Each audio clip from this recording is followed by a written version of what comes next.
A sellout crowd for Sunday's home opener at Washington's D.C. Stadium truly had something different to cheer about, as acquired through trades were such familiar names as Pat Fisher, John Wooten, and Walter Rock. The roster also contains the name of two men, Aaron Martin and number 52, Mike Morgan, who last year wore the uniform of the Philadelphia Eagles. Two men whom Eagle head coach Joe Kuharich deemed expendable. Today, against their former teammates, these veteran players would prove indispensable, as both linebacker Morgan and defensive halfback Martin would help ruin Norm Snead's regular season debut. Besides new faces, there was new strategy. Washington was able to employ twin tactics Redskin rooters seldom see: ball control and good defense. Their much maligned defensive platoon was superb in stymieing the Eagles' chief weapon, the running game, while the Redskin running backs were able to gain huge chunks of yardage all day. I'm Frank Lieber, and this is the NFL Game of the Week.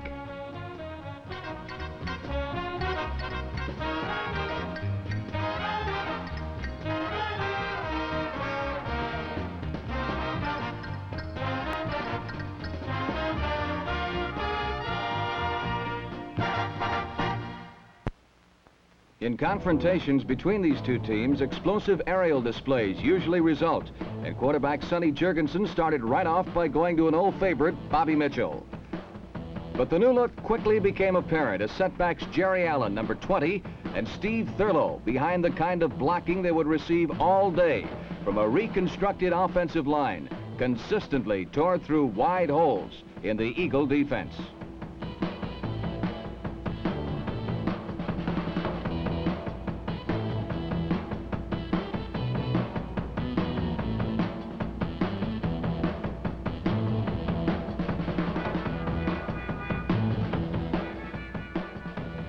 Another look at this last run by Thurlow shows just how effective blocks by Vince Premuto and John Wooten were.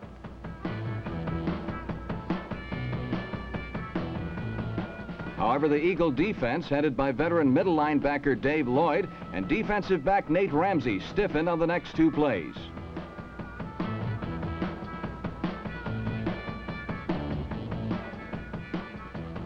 And on a 4th and inches situation, Coach Otto Graham had Jurgensen go for the first down. He was apparently stacked up at the line of scrimmage. And a measurement soon confirmed it.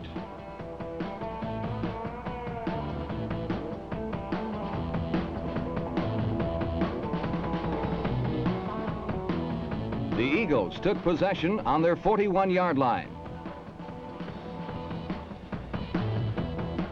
Quarterback Norm Snead went right to a man who's been one of the few bright spots for Philadelphia in the so far dreary season. This swing pass to number 37, 225-pound fullback Tom Wudashik offers a good look at his thundering style of running.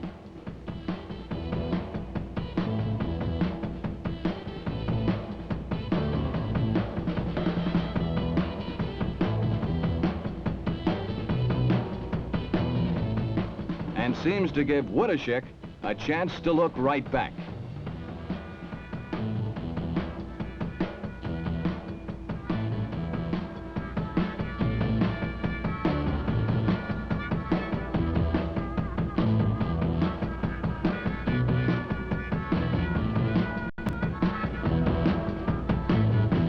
Snead, who was playing his first game after breaking an ankle in the Eagles' initial preseason game, understandably had difficulty with his timing most of the day.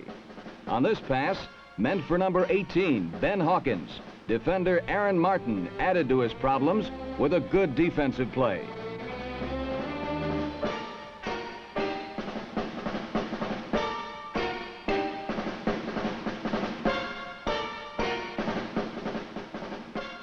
On the 3rd down possession play, number 71, Spain Musgrove beat his man and pawed Snead to the ground. Philadelphia punted, and Jurgensen began the Skins' second concerted drive with a bullet to his favorite target, Charlie Taylor.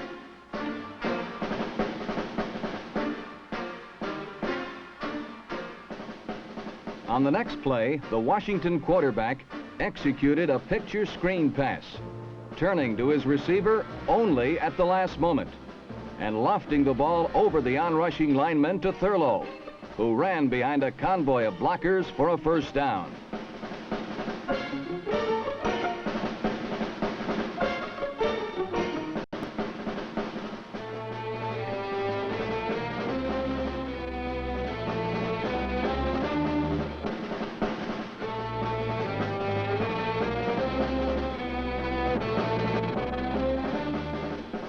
Thurlow, seen here on a perfect draw play, had his best day since joining the Redskins last year.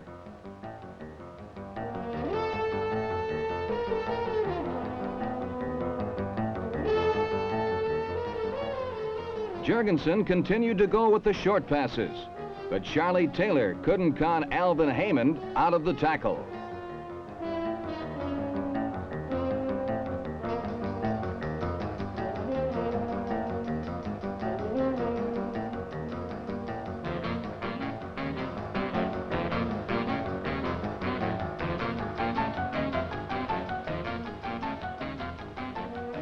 And on the next play, Heyman cut in front of him to end the second Redskin drive with an interception.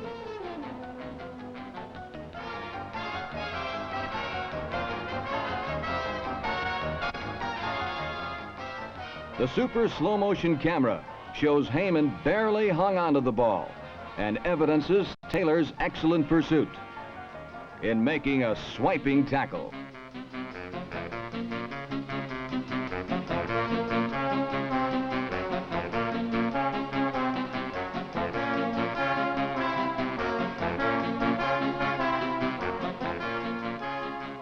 With time running out in the first quarter, Snead stuck to the ground and his meal ticket, Woodashik, who behind the blocking of number 76, All-Pro tackle Bob Brown, carried for 4 consecutive plays.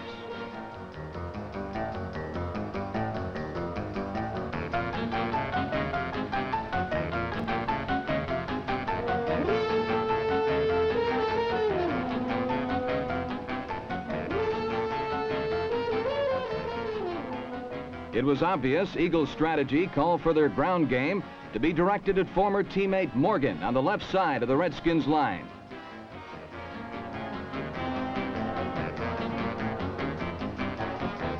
Morgan, however, when not making the tackle himself, had plenty of help from his teammates.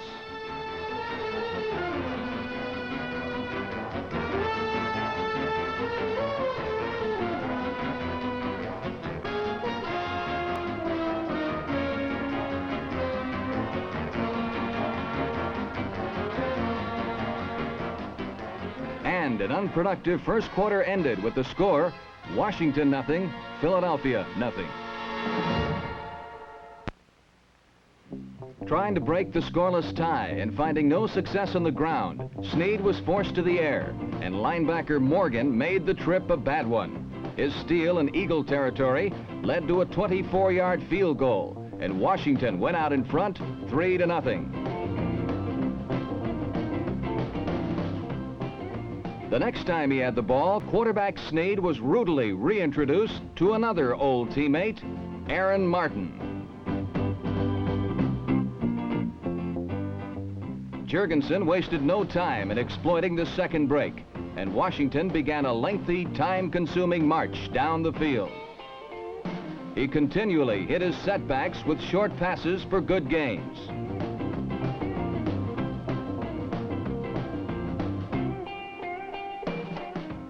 This, too, is a new wrinkle in the Redskins' offensive strategy.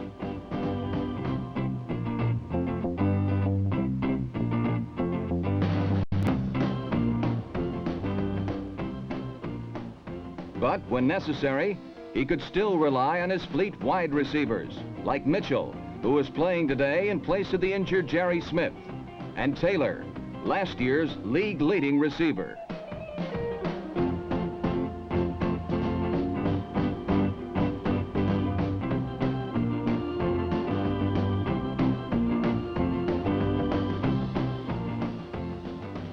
Jurgensen, who had 100% protection from his offensive line, continued to employ Thurlow as both runner and receiver.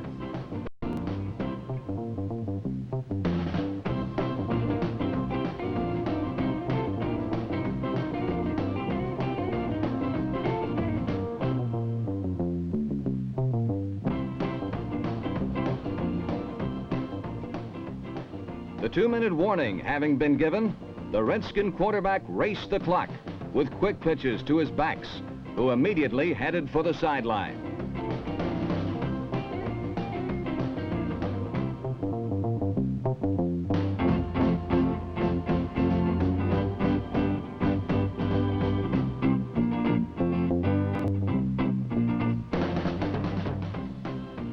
On one of them, from the Philadelphia 8-yard line, the threat was almost ended.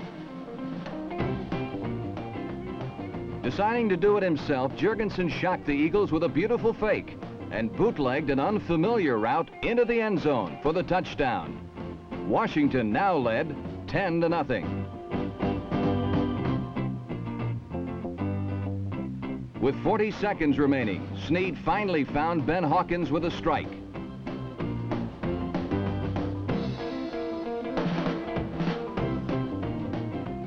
But the half ended with this Brig Owens interception, by now a familiar sight to the harassed Eagles. And the Redskins went into the locker room with a 10-0 lead.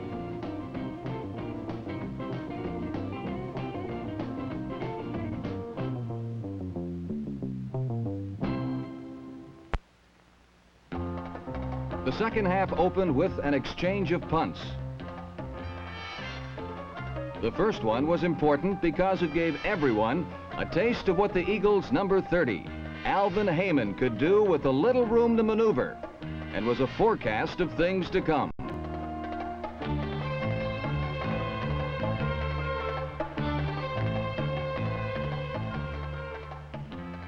The second had a less crucial importance, but gave Eagles kicker Sam Baker a new NFL record for most career punts.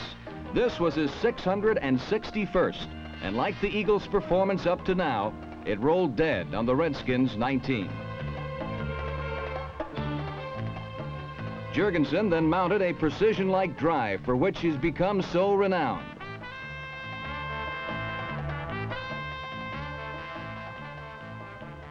Concentrating on one area in the Eagles' secondary, he utilized tight end Pat Richter on 2 medium-range passes that picked up 37 yards.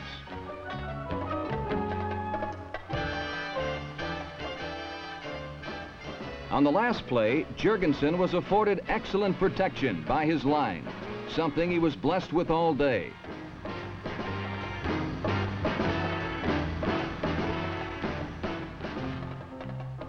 And Richter made an ice cream cone type catch for his second and last reception of the game.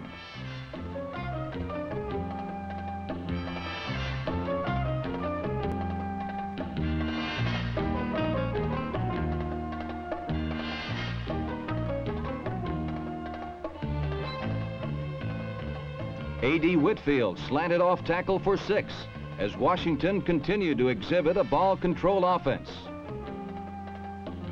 On third down, the Eagles blitzed. This left Charlie Taylor with man-for-man coverage, and Jurgie laid it right in his hands for the touchdown, Taylor's first of the 1968 season.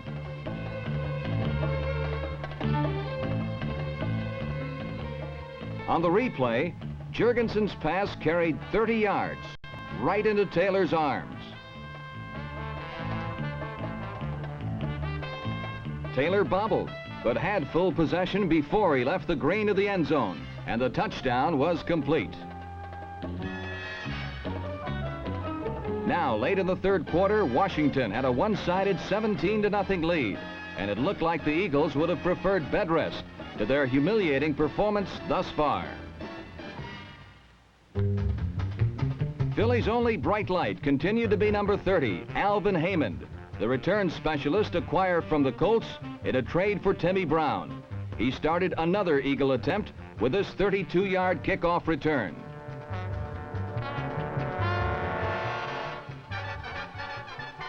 Snead continued to call for rushing plays, hoping to break loose one of his setbacks. On the last play, it was number 23, Harry Jones, seeing his first action in a long time. Jones, along with Woodishik and Lang, give the Eagles 3 strong and versatile runners.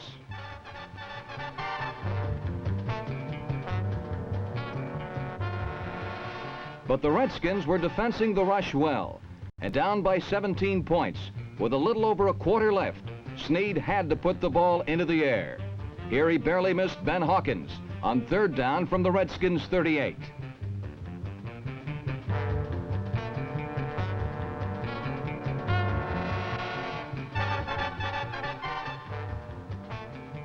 Snead's inaccuracy forced a field goal attempt by Sam Baker. The kick was short, and the quarter ended with the score, Redskins 17, Eagles nothing. The Eagles had to show more defense if they were to get back in the game, and as the final quarter started, they did just that. In particular, number 52, Dave Lloyd, personally took care of this Redskins series by first forcing an incompletion, then making an open field tackle on A.D. Whitfield, and finally clogging up the middle on a 3rd down run by Jerry Allen.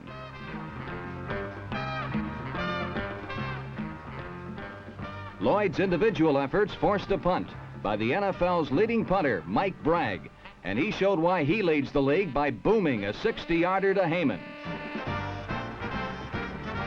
But Heyman showed why he today became the league's leading punt returner with a twisting, turning 36-yard return, which, but for a last-ditch tackle, might have gone all the way.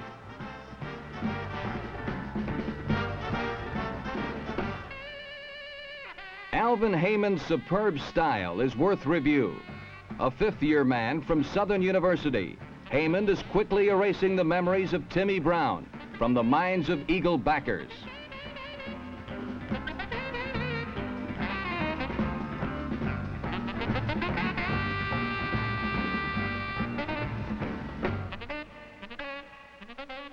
He has fantastic moves, is fluid and quick, all of which make Heyman the most feared return specialist in the NFL.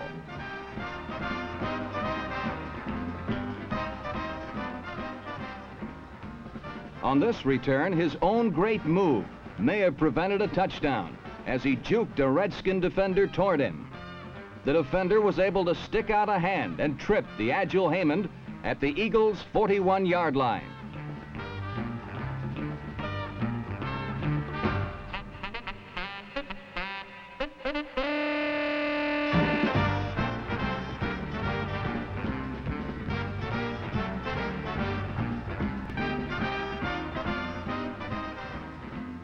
From his own 41, Norm Snead finally put together a well-earned drive that culminated in the Birds' first score. He was now on target to his setbacks, Lang, and number 37, Woodishik.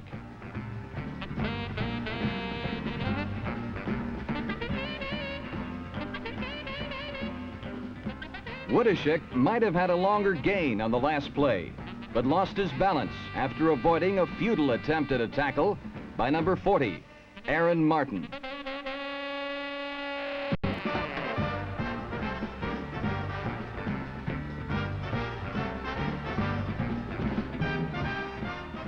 Norm Snead to Ben Hawkins was the Eagles' trademark last season, and their first joint touchdown of this year climaxed Philly's first score of the day.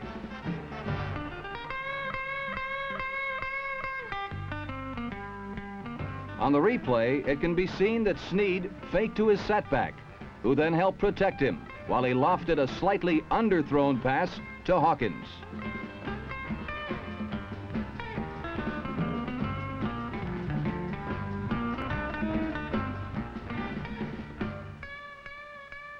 The Hawk, who either makes it look easy or harder than it really is, tumbled into the end zone, and the Eagles now trail by 17-7, midway through the final quarter. One of the big factors in the game was Jurgensen's use of his setbacks as receivers in key situations, in part due to double coverage on the NFL's premier receiver, number 42, Charlie Taylor. Taylor did have 6 receptions, however, and this one showed why he is number 1 at his position.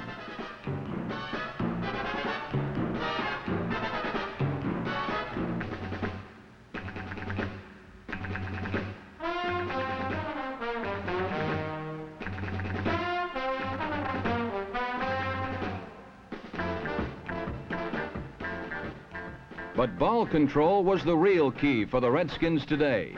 Steve Thurlow and Jerry Allen, 2 relatively obscure runners, continually kept drives going. Thurlow, number 44, had 51 yards on the day.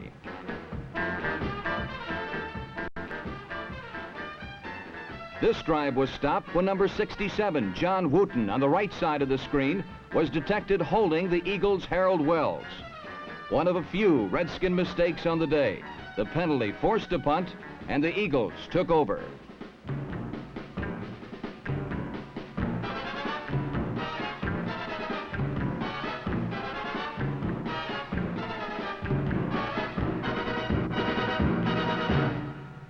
Snead tried to move the Eagles with 7 minutes left, but this swing pass was stopped by number 37, cornerback Pat Fisher, whose ability to close in the ends played a big role all day. Snead then went to reliable Ben Hawkins, and the Hawk once again made one of his indescribable patented catches.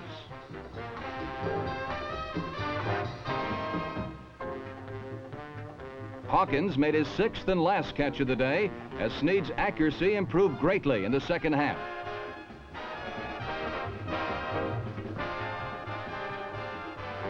Tom Woodishek swept right end for a 6-yard gain. Woodishek was contained for most of the game by the Redskin cornerbacks, who came up fast to stop the sweeps, as number 34, Yazoo Smith, did here. Woodishek managed to pick up 61 yards on the day, but averaged only 3 yards per carry.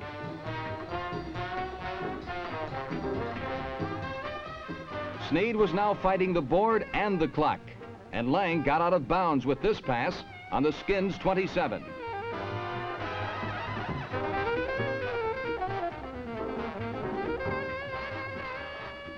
Looking for number 18, Hawkins, on the left side. Snead found him covered, then rolled right.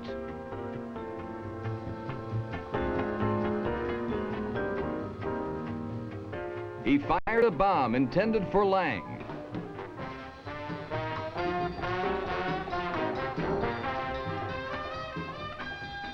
But as he had done often today, Snead underthrew his target, and the Redskins' diminutive giant, Pat Fisher, came up with a big interception on his own 9-yard line to kill the drive with 2 minutes to play.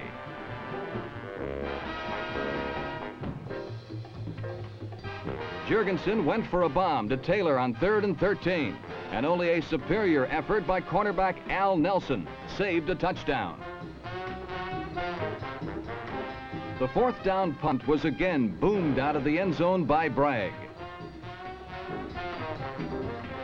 Heyman stole it from his partner and proceeded to zigzag and scamper 55 yards into the end zone on what was to be virtually the last play of the game.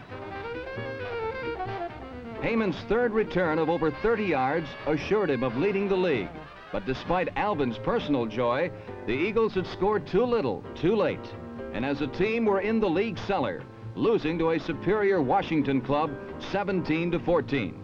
For Eagles coach Joe Kuharich, the tough part of his schedule, unfortunately, still lay ahead.